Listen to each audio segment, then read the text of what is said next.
with units. Okay. So units are what's going to be your savior with this. So for what we're doing today, this is your golden box. And actually I'm going to have you draw a little parabola quick. So we'll just draw a parabola. So draw a parabola. Could be any old parabola, doesn't matter. Okay, so average velocity is the distance traveled over the time elapsed. So miles per hour, like all of that stuff, like I'm going to do blue on the numerator for all these things. So like distance traveled, that could be feet or it could be miles. And then for time, that's like feet per second or miles per hour. Those are all like speed units. Okay. So feet per second, miles per hour, whatever, that kind of thing. Okay. So a secant line. So a secant line in calculus is basically we have your you'll have like a point, the slope between, or like if you're going to connect 2 points on a curve. Okay, so if you were to connect here, what color do I want to put this? So secant line would be like this. We're going to be obsessed with finding the slope of those. Okay, so that would be a secant line. Instantaneous velocity is the velocity at that exact moment. So a secant line, if you find the slope between those, the slope of this is your average velocity if it's a distance curve. If it was like a distance curve, okay? So your slope of that would give your average velocity if you found the slope of that. And instantaneous velocity is what we're going to focus on today and how they come up with it. So it's a limiting value, of average velocities over shorter and shorter time periods, which eventually turn into what's called a tangent line. This is so exciting. It's like the first time you're seeing this. But a tangent line, so if I had this point and I had to draw a tangent line, it just brushes the curve. And the slope of that line, the slope of your tangent line is this is really like, slope. Come on. So the slope of that line is your instantaneous velocity. If you're dealing with a curve about position, which we'll go into all that later, which is fun. This is why I love physics, because that's what calculus is used for. Like that's how they discovered calculus, is needing it for physics. So a lot of it is about speed. And figuring that kind of thing out. So if we were to do like old school stuff, like what is your average velocity if you drive a car 120 miles in 2 hours? So to find the average velocity, in this case, that would also be your average speed, right? You would take your distance, 120 miles, right? And then you would divide by your hours. So divide by 2 hours. And then you would simplify it to get 60 miles per hour. I know it's for sure velocity because look at the unit. It's miles per hour. Okay. That's like what they do in like NASA and stuff. Like if you've seen the Hidden Figures movie, they check their math. The numbers never lie. If your numbers check, your rocket should check. It should work. Okay. So they're not like sending up a bunch of test rockets constantly to see if it'll work. They do the math to see if the math checks or not. So that's what we're doing here, is like you can kind of cheat with these, is that if you look at this unit, okay, that's going to be a velocity. Okay. This one is like a little sassier, but it's like, suppose at 1 p.m. you're 50 miles from home and at 2:30 you're 140 miles from home. What's your average velocity between 1 and 2:30, right? So that one, it's not like I'm starting at 0, right? I'm like 50 miles away and then I go another 140, or then I go 140. So the way you do this one is just good old fashioned. Just kidding. Just kidding. It's not working right now. It's go to, well, do you know? How would you do it? Yeah. What formula is that? Do you know? You're subtracting. It's a fraction. Slope. It's just slope formula. Yeah. So all you have to do, there you go. Just a good old fashioned slope formula. So you're basically going to take your 140 minus 50, right? The change in distance. So 140 minus 50, and then you're going to put that over the time change, right? So 1 to 230. So 230, I'm going to go 2.5 minus 1. Because, like, it's time for that one. So you subtract that. Oh my gosh, this thing's being a little futzy today. It's freaking me out. So what is that? 90 over 1.5. So that would be 60 miles per hour. Okay. So for speed, that's usually you can try to figure it out, or it's a little bit more intuitive because you're used to driving a car, doing things with speed, right? But like other things like population or trigger warning, COVID numbers, like how those things are changing over time. Okay. That's like different rates that we work with. So like this one, we have a fruit fly population. So compute the average rate of change between those 2 points and explain what it means. So probably the solving it isn't that hard, but the like the what you say is the hard part. So for this one, you're just finding, again, you're finding the slope essentially between 2 points, right? This is the slope of a secant line. That's your average rate of change. Okay, so the way you're going to do that is good old-fashioned slope formula. So I'll just write that over again. And then you're going to throw in those values. Okay, so you're going to go ahead and take your change in y's. And then your change in x's. And then I think I figured this out. It was like all decimally gross. Okay, and then you can tap along, but you guys know how to tap stuff, so I'm just going to go ahead and tell you what it is. But I got 8.6363, and I truncated, so I just like stopped writing decimal points after 4. Okay, so now we're going to have to explain it. So what you would say, because they want you to say the average rate of change. So the average rate of change, the average rate of change in, and then what you do, oh, maybe I should have done that in green. Shoot. Sorry, I'm going to do that in green. Sorry, it's just going to bother me.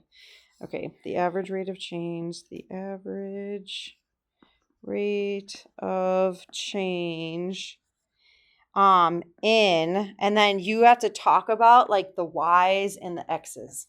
So the way you would say it is the average rate of change of in, and then you have to look at what your y's are. Okay, so your y's, right? That's your like y-axis. We're talking about fly population, right? So it's going to be the average rate of change in the population. Okay. And then you have to talk about the time period. So we're talking about the y's was the population. You could say fruit fly population. You could be more exact. That's fine. The population from, and then you don't want to say 23 to 45. You have to say like what you're talking about. So you want to say from day 23 to day, 45. 45 was, and then that's where you put your rate, 8.6363 flies per day. Okay, so you just basically rewrite because it says compute average rate of change. So you just say the average rate of change is, and then you make sure you talk about the numerator and denominator specifically. Okay. So the population from those days was that value flies per day with the unit. Yeah? Any questions? This is usually part A on FRQ. There's always one of those. All right, now let's get to the good stuff. Robbie! Okay, so this is his position function. We're actually going to compute that in Unit 5. We're going to create it, which is going to be fun. So we're going to find the average velocity between these two times. Okay, so it's going to be kind of obnoxious, right? Because for part A, okay, I'll do A just in like red. How about I'm going to go between when time is 1.5. So what is that, like right here? So I'm going to find his velocity. So 1.5 and 2. So what I'm going to do to find average velocity, that's code for just straight up slope. Okay, so I'm going to find the slope between those two, and it's a secant line. And you can kind of tell, I mean, it's pretty legit. It's a pretty good estimate. You know, it kind of follows the curve pretty good. But that's what I'm going to do. So I'm going to take the slope between those two. So how do I get the y's here? So what do I have to get? I have to do the y2 minus y1. I guess I don't need to rewrite that every time, but we're just going to be extra, right? And then you're going to figure out, okay, if I'm doing it between those 2 points, I'm going to go f of 2 minus f of 1.5. So I'm going to plug in those values into the calculator and get those answers. So I'm going to plug 2 into the function, right? So it's like you can do that off to the side, or I usually just kind of write it in, but I'll plug in. So this just means like plug in to get the y's, right? So you're going to plug 2 into that function. Usually what I'll do is I'll get my calculator out.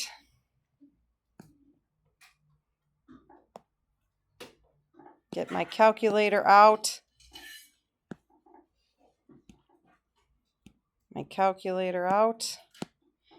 Oh, shoot. I don't know what happened to it. Okay, so maybe not. But I'll put it in my y equals. And then I'd look at the table. Okay, so I'd put in my y equals y1, put the equation in, and then I'll look at my table, type in 2, and I'll get, I already did this in my head, 17. And then I plug in 1.5, and you would get 32.5. Okay, and this would be all over 0.5. So then your grand finale would be negative 31, and then that's feet per second. Okay, how do I know it's feet in seconds? Because they told me feet in seconds in the problem. Okay, because feet's the distance, seconds is the bottom one. So why don't you do those part B? So do that interval. Just make sure you're typing it right. I'm going to try to figure out this calculator business. I don't know what's going on with that.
Did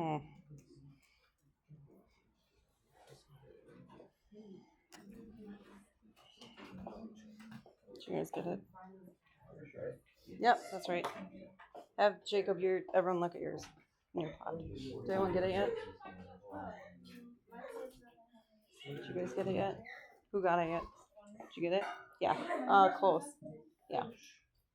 And then put unit on it, and then you're good. I put a subtraction sign instead of a negative sign. Did you guys get it?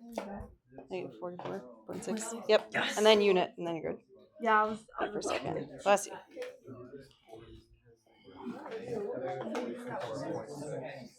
Yep.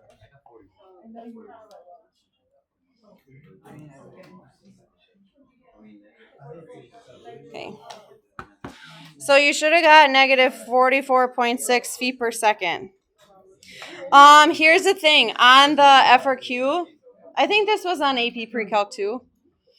If you don't have the unit, guys, if you don't have the unit, do they take a half off? No, it's completely wrong.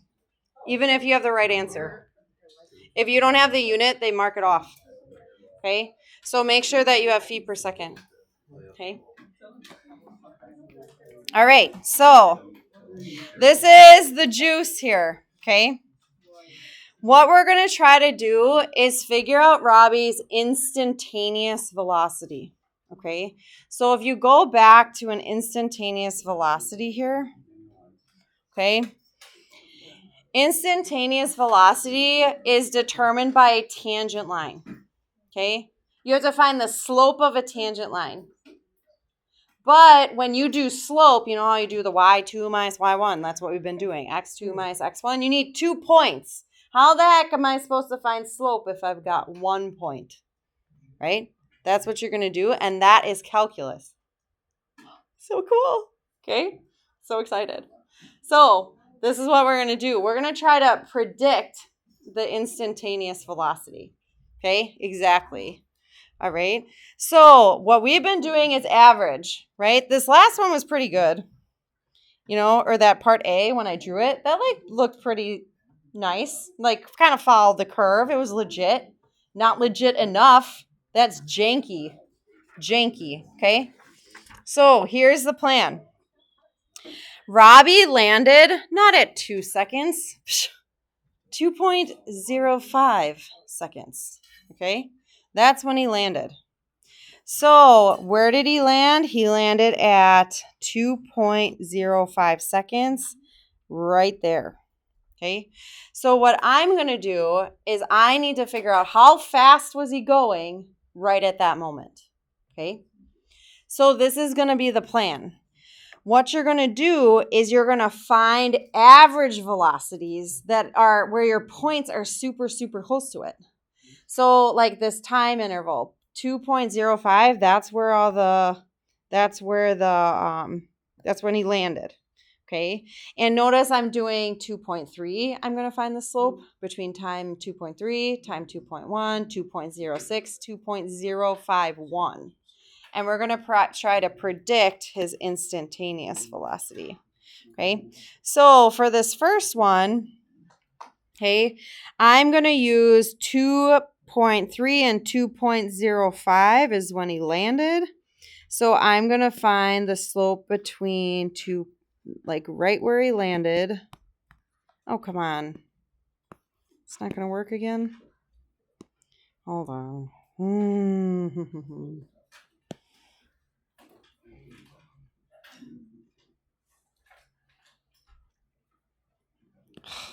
I'm going to go when f of, and I'm going to do 2.3 and 2.05. Okay, and this is all over 2.3 minus 2.05. Which, didn't we just do that one? Yeah, we did. So we did that one on the other page. So we got negative 44.6 feet per second.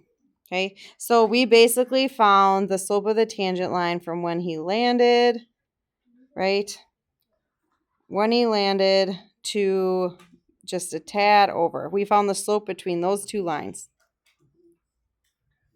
Okay, I found the slope of that line. Okay, now what happens if I get even closer?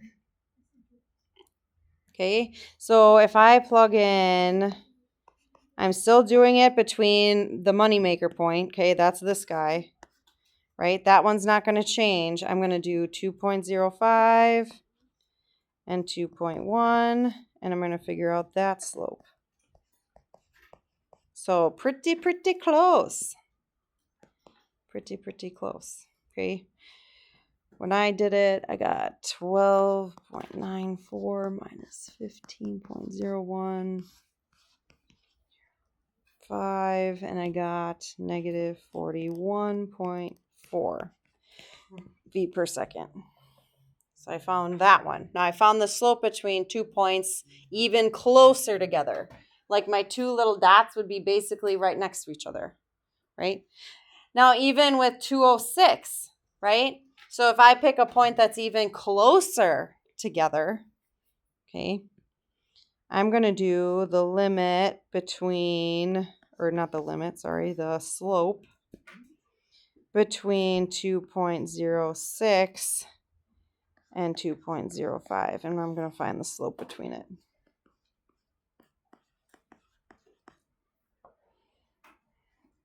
Okay. So again, this 2.05, that's where I'm trying to figure out that slope of that line. That instantaneous velocity, I'm trying to find a slope when I only have 1 point, right? So the idea is, or the strategy is to take a point that's psycho close to it and find the slope between them. Okay. So if I did that one and figured out the slope, I get negative 40.8. Hey, P.S., why is this negative? Yeah, it's going down. It's decreasing, right? So it's legit. Okay. Then we've got, whoa, look at this one. Woo! That one's a closey. That one's super close. That one, we're still doing 2.05. But now we're doing 2.051. That's so extra, right?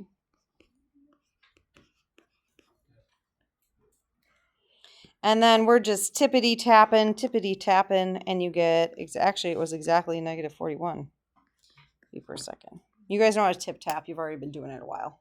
Okay, we don't have to waste our time with that. But this is the vibe, okay? For me to find instantaneous velocity, right? So a slope of a line with 1 point. How am I supposed to find the slope of that? Okay? You can estimate it by doing the slope between 2 points psycho close to each other. Do you get what I'm saying? Yeah. So why didn't we just do the point that was like psycho close to the Oh my gosh. Why didn't we? Right? Yeah. Well, so thank you for asking, because these secant lines approach a unique line called what? When I have a secant line getting closer, what does it get close to? A tangent line, okay? This approaches a tangent line, okay? And what about the tangent line is the instantaneous velocity? The slope. We've been doing the slope of that line, slope of the line, slope. Okay, of that tangent line is Robbie's instantaneous velocity. Okay, so are you saying those points are getting really, really, really close together? Couldn't I go closer and closer and closer and closer? And you know what that is in calculus? A limit. Okay, so a limit is talking about that distance getting super, super, super close. That little point, this extra little point is getting closer and closer to this guy. Okay, so this is what we're doing. Okay, so we're going to find slope, right? So this is the same thing. We've been doing the slope. Okay, it's going to be a slope formula. And think about what's been the same every time we've done the slope, right? It's been that 2.05 guy. That's where I want the instantaneous speed, okay? Or instantaneous velocity. I've always wanted it at 2.05, okay? So that guy's always been the same. That's been the F of 2.05. That's been the same. This has also been the same, right? In all of them? All those things, right? They've all been the same.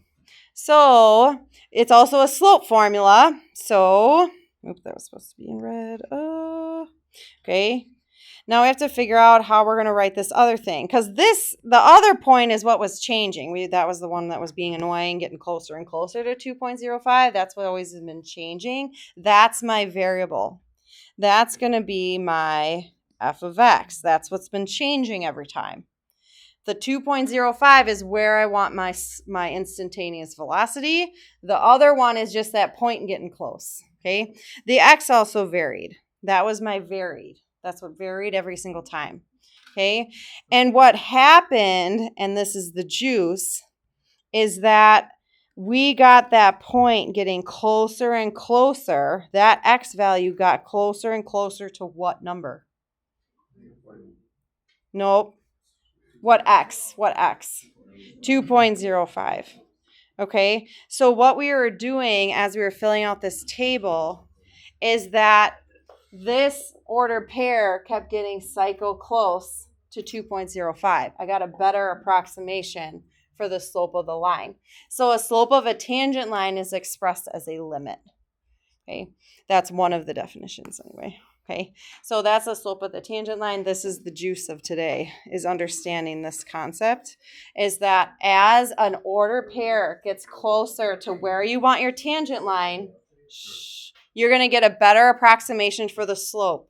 Because for slope, you always need 2 points to do y2 minus y1. If you don't have 2 points, this is how you figure it out. Okay, is with a limit. So, yeah. Like when we're solving it, we have to do all those, or was that just to show that? Just to show it. Yep, how it was getting closer. Yeah. Yes. Well, you would actually evaluate the limit. You wouldn't even plug in numbers. You would just evaluate the limit. Okay. So just for practice, I don't think we really even need this. If you had to draw a tangent line, essentially what this is you're drawing a line that just skims the curve at those points. Okay. So if you were to do that on this one, this would be what your tangent line looks like. It just barely skims the curve. Okay.